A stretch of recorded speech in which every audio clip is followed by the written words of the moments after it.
karon na sa nang atong topic na sad kay kuan. I will first i-like sad daw ninyo akong page or subscribe kung ganahan mo, kung giganahan mo sa akong video, kung malingaw mo, human ani, click ang like or subscribe. Human ang kanang bell dira sa baba para makabaw mo kung na ako bago nga i-upload na video. So ang atong topic karon is, I'm sure daghang makarelate na sa daan ni, yung buhok ng larot. Ba ako kay ninipis siya. Unya nang larot siya mga dugay na gyud niya, labi na akong sa may dire. Ninipis ni siya niya kana bitaw nagsudlay nako or maski bag akong ana-anaon lang usay mahadlok nako manudlay. Kay kana-ana nako no, daghan kay malarot murag sa man napakoy buhok ani sunod birthday. Kay murag gamay na lang jud siya, murag 13 na lang jud siya kabuok. Pero naakoy kanang solusyon nga nakuha na niya is Google ra gud, as usual Google naaman tanang tubag tanang problema sa Google. Nakita na ako siya sa Google, castor oil. Pero ang kanang castor oil, pilit kaayo, as in pilit pas tanang pilit pas bagong mag-uyab. So ang dapat ana kanang sa gula na ninyo og kanang nara ninyo coconut oil baron, olive oil. Ako isagol kay kuan man kanang olive oil kana bitong pangluto, cooking na kanang culinary quality tanang adto man karon sa grocery kay nahutdan ko og castor oil. So tan-aw na to ron, pakit-on ta mo sa akong gamit unya usahay sad sago i-dilute sad nako siya coconut oil kaysa una abi man ako ang coconut oil mo murag ni work but wala man nasulbad akong problema. Malaraw hapon siya hantog nga nagganipis kana bitaw mamugong ko luoy nipis na gyud kay siya tan-aw niya buwaw ta ba kay maklaro ang ako ang kuan, maklaro ang ako ang scalp unya mura ko may sakit mao to pagkakuan ako sa castor oil ni arang-arang siya. So tana adto tas grocery mopalit og castor, pakit-on ta mo niya i-apply sad nako sa akong buhok.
Balik na ko gikan sa grocery. Wow! So nipalit ko, napamday ko akong ginaginot. Nipalit ko kaniingon ani castor oil. Pagkahuman nasad paday ko na hibilin na olive oil. Akong gidaginot pay gamay. Ingon ani nang kabutang diri. Tiguang na kay pinaana ang basa no. Kuan for culinary and medicinal use. Got it! So mao ni siya. Basta oy mauna na siya.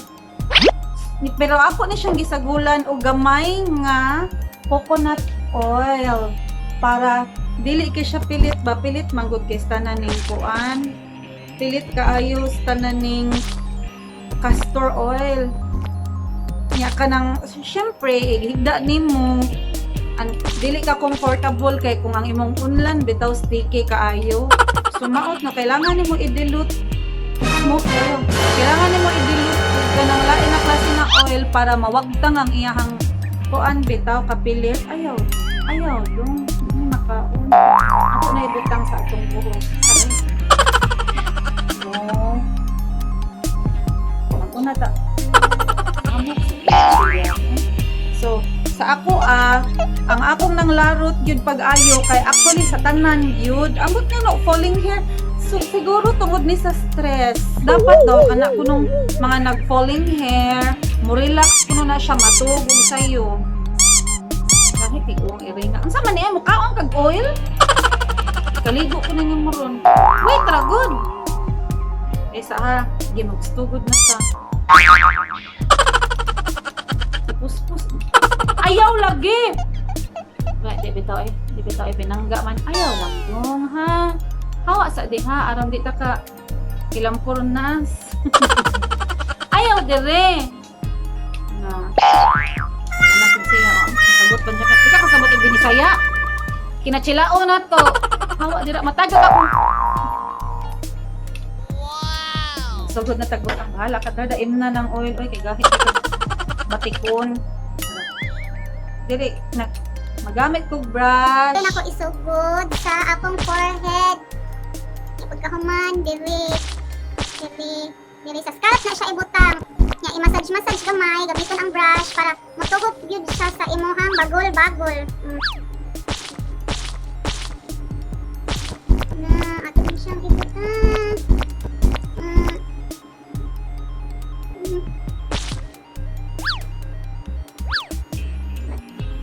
Pagkahuman, diri na sad. Ako na siyang gibutangan og kana bitong virgin coconut oil, may pang coconut oil virgin. Virgin coconut oil, pagkahuman mao lagi to olive oil ug castor oil pero kabaw ka ang mas daghan akong gibutang ba ang dominant niya nga oil kay ang castor, gidaghan ako pagay ang castor kay makakuan man kuno na siya, maka-prevent man daw na siya og kanang hair fall, hair loss. Nya kuan ba kanang in fairness siguro, in fairness no? Dugay kay siya mo epekto jud tinuig pero naarang-arang baya ang kalarot sa ako. Although naagid gihapon yung mga larot unya, ninipis gid gihapon siya pero kung maghunahon ako ba kung wala pa siguro na nako buhata kaning pagsige bitaw nako pamutang aning castor oil. Siguro namura na ko ng Shaolin. Namura na kanang buhok na ko diri sa may kuan sa may likod na lang ang nahibilin. Kay kanang kuan. Grabe jud kay ang panglarot gid asin kana bitaw. Malisang na ka magtan-aw labi na kanang igbangon nako, igtan-aw nako sa akong kunlan nga giligdaan. La grabe kis tanan ang mga buhok asin buhok kung buhok. Grabe gyud. Abi na mug naay ka nangibot nitong patay nga buhok. Ay kana sa di mangibot ang patay nga buhok ba undangan na sa di ay siguro na kay ay digid siguro undangan na gid na siya dapat kay usasad na siya sa kanang makakuan, makahurot.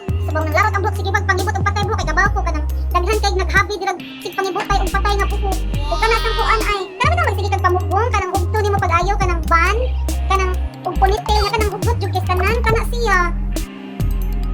Dapat na nimo siyang kuan nun, undangon kay ang kuan sa murag makagabok man as root sa imong buhok. Magabok pagayo ang root sa imong buhok kay tungod ma-pressure siya ba kay hugot kis tanan ang pagkahigot. Ano siya? Pagkahuman, naligo na gid ni siya, daghan na nalukot na ni siya. Pagkahuman i-massage. I-massage na siya nimo kay para mo penetrate ang oil good. Buto mo sa mo kasi ako nabasahan so sige i-massage. Pero dugay na ako ning gibuhat mga kuan na. Tuig na kapin sobra. Mga 2 years, 3 years na. Oh, mga ingon ana, 2 years na kapin. Dugay na kay na akong gibuhat niya. Naarang-arang akong buhok kay katong niuli ko sa Cebu ba, one time ba nahibong gid akong papa nga kanang nipis na kuno kay akong buhok naguhol gid siya gatan-aw kung ano na kuno na, unsa kuno dapat. Mao to niya nagpa-check up ko sa kuan, doktor dire sa kanang kuan, derma. Nagpa-check up ko niya pagkahuman nagpa-check up sad ko sa Cebu. Ang ilang giingon nga kuan daw, injectionan daw na ang scalp nimo na daw sila i-inject para ma-stimulate sa kanang hair growth na kanang para mulabong siya balik. Unya para kuno kanang kuan. Kana bang dili na siya magsigig katagak. Unya kanang vitamins kuno mao na nila vitamins kuan. Vitamins na kanang kanang vitamins ba? Uy, nabuan. Vitamins na kanang ilahos sa imong scalp og inject. Pila na ka shot ang dapat ana. Muna siguro di lang siguro ko ana kay kanang mura duol kaysa kung utok ang i-inject. Ambot na may ngano. Basta kay di ko komportable sa thought. Pero siguro kupon. Ba't karon okay pa man ko sa castor lang. Makaingon jud ko managid siya nakatabang jud sa akong ulo gyud. Nakakita jud og improvement. Frustrating siya kay for the first pila ka months wala jud kay makita as in kuan. Makapangutana ka usab sakto pa niya akong gibuhat, mapadayon ko kay wa man jud nahitabo, igakapoy-kapoy lang ko kay hasol ra ba siya. Kuan, hasol siya buhaton kay awa gud ni sige pa kag massage. Pero kabaw man ipadayon lang gyud siya. Naagid siya naagid siya makuan gyud, matabang gyud maka dili na ko ma-describe, di na ko makanang sulti kung unsa gyud basta naagid siya mabuhat gyud nga kanang ma-prevent ang kanang pagkakuan, ano yung pagkaubos ng inyong crowning glory. Kuan. buhok. Basta kay i-massage lang yun siya. Yan ang sabihin yung kung inyong scalp kay kanang dry, kay kaspahon mo ana, mawagtang pud siya. Ako na adyo naman koy kuan kanang sa una na ako'y dandruff. Siguro tungod sa tubig diring lugaran ni kay kuan kay siya og kanang chemical unya kana sa cured man gud ang tubig diri kay para mawagtan ang seawater. Kay diri sa Gulf ingon ana kita kay sodium content. Siguro mausad ng kuan hinungdan nga kanang ang mga tao diri dili ra kuan ni malarot sa gid ilang buhok. Naghan ko diri naabot diri nagsigig pangalarot ang buhok. But I guess dili diri sa kuan gid nagid ni siya factor sa edad, sa genes ana. Kay nganong lagi ang mga Indians lagi diri kay labong gihapon kay buhok. Dili. Nya pagkaw man usa lang gid ko sa gid malas nga dili kay ko gifted og yung anak ka strong akong hair follicles. Wala na. Na-appeal ko sa mga nangalarot. Na pagkahuman, buhaton ni ninyo siya. Buhaton ni ninyo siya kuan mga ayaw one times kuno na sa once a week kay ano yung di man reklamo mo dili mo kuan epekto niya once a week ra. Kailangan buhaton ni mga kuan 2 to 3 times a week. Ana, 2 to 3 times a week ana good. So kanang 2 to 3 times a week na ninyo buhaton, i-massage. Unya, ikuan ni siya ha, i-overnight ni siya, ay ninyo waswasi. Kailangan ni siya overnight stay. Ayaw ni siya waswasi. The next day na, ikatug ni, unya, mauna no, ang inyong gamiton dapat shampoo, ambot ha ko mo agree ba mo, basta sakit siya sa ako, alam mo ni, kanang herbal na shampoo, or baby shampoo, nya, sa isa sad kasi mana, dili na ko taga-adlaw bason akong buhok kay katong sa una nga pero may nako bason akong buhok. Aka na bitong i-wash ang buhok. Ko nakabantay ko nga kanang dry siya niya mubati. Basta kay ang nindot ko no kay dili na mo permi basaon, dili mo permi i-wash para dili siya mo uga unya. Ang kana bitong oil nga muguha sa inyong scalp, mo kuan sa maka-prevent na siya dry na sa inyong scalp. Mo nang reason nga dili na mo kaspahon. Nga inyong buhok sa medyo shiny, dili man sa siguro na mubaho. Uy, grabe na ako sa inyo. Siguro ang ulo kung dili bas ano siguro at first ana pag wala pa ko naanad kuan ko grabe kay ko discomfort eh syempre sa Cebu naanad ba ako nga taga-adlaw ligo taga-adlaw shampoo yan ang akong buhok dry kaayo nya mo lagi na kung taga-adlaw sa shampoo ba kay mga larot nya gisa pa shampoo din ako idilot gyud din ako tubig tinuod gyud na sa una dili ko mutuwa na but sukad ako nang gibuhat no naundang-undang akong hair fall dili kay siya grabe na ano ni siya katag na siya sa akong buhok ang kaning kuan ang oil. Ya, syempre ayaw ra sad sa kuan. Dili ra siya nimo smoky. Ana smoky apel ha. Dili ra nimo siya sa kuan ibutang. Dili ra nimo siya sa butang syempre apelan sa nimo ang tip. Kuan nimo sa imong kamot. Apelan sa nimo ang tips para kana bitaw humok siya. Ang tips. Sigurado ang inyong scalp kung magbutang mo sa kanang oil but kung kuan na ay sobra, syempre apelan sa gid ninyo ang kanang sa kaning kuan ba the rest sa imong hair para mawagdan ang tanggol sa imong oil niya syempre kay maka-receive sa siya nutrients ana niya tanawa na siya nalarot but alam mo gid sa una usa ka pungpong gyud mo gyud ko gagpapasig ka ng motora o gamay na lang gid ni siya so as in ako usa gyud ko buhing saksi nga ang kanang castor mo work gyud na siya okay okay dili ka kayo ano ka dito? Ano ko? Tingnan mo dako gamit ang ulo na. Mao na akong gibuhat. Para man sa gyud ko, kapuyon sa kunayo usahay sa usa ka semana ka usara ko makabutang kanang tapulan ko ba? Tapulan ko mabutang. Mao na nga usahay maabsin na nako pero di na mahimo nga sa sunod semana di na ko bawion. Bawion gidayon ko na kay basta kailangan at least once a week na gyud na. Ana so wagi ko na skip pa na ko usa ka semana but kailangan mo bawi gyud ka ana. Unya kabawsad mo na asad na tip giingon ako ba di ba sagad sa Indian women baga kay mga buhok. Naa sila giingon ako ba ang kana bitong kuan? Onion. Imo ko na na siyang i-squeeze. Kuhaon mo ang juice ana niya. May imong ibutang sa imong scalp. It's either onion, ginger, or garlic. Kana daw. Ako gisuwayan ng onion ka usa. Okay ba yahas ang garlic? But hassle man, uy, ang ako gigamit sa ginger, no? Kay ako siyang gikuan sa juicer. Ako siyang kanang i-extract na ko yung juice sa juicer. Nakuan ko ato kausar mo ko nakasuway or kaduha kay nasulan man ko whereas kaning oil. Dali ra para nako, busy man ko pero ni kay syempre gikan sa work kapoy na. Nya, mao pud na akong kuan nun. Gusto ko ready na pareha ning oil nga iyabo na lang nako ikuan. Nya, nasi kausar kay nagkuan ko og kana bitaw. Nagtry ko og onion. Akong gibuhat ako siyang kuan sa mortar and pestle. Di ako yan ako gilubok na ko. Akong gipino-pino para na-extract na ko yung juice. Akong gibutang. Mura pa siya na burning sensation but it doesn't mean na lain So mao ko pagkuan ako sa katong onion. Pagkuan ako sa onion, basta ako ni kuan ang ako lang gipadayon ang kaning oil. Ang kaning castor ang akong gipadayon. Dili tong sa titawag ato onion, garlic o ginger. Wala, kanilang. So mao na siya. Ako na siya iputos o i-shower cup. Kaysa mo kistanan. Kung napang laing buhaton, naapa ko ilay. Matanaw pa kong salida, mag-inom pa kong wine, i-enjoy pa rin ako. Ako sa siyang pustog shower cup, kaysa mo kistanan, pilit kistanan, mamilit sa akong mga pangsulubon. But usually, igatulog na ako, normally gyud, dili gyud ko magbutang og shower cup kaysa mo saba, makadungog ko magtingog-tingog igatulog na ako. So, ako rin siyang butangan og ingon ani, shower cup. Buhatan lang gyud niya siya niya. Ayaw jud pagkuan na.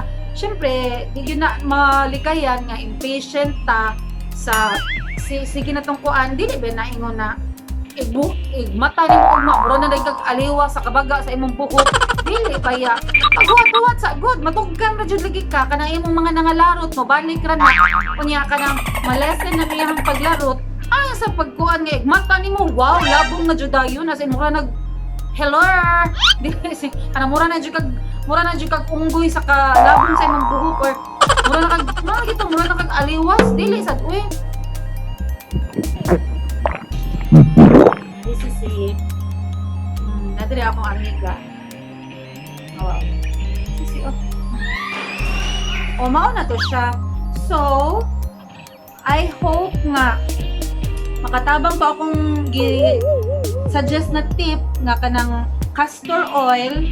Kunya, I'm sure na iuban ninyo diha kay nakadungog na about sa castor oil nga mauna.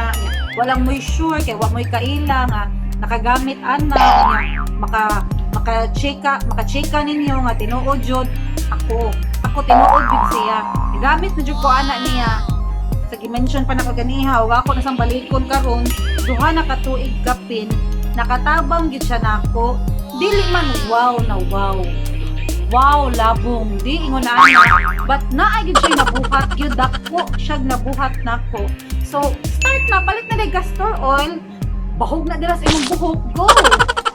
Ito ha. So, kung nakauyon ka sa akong video, palihog lang,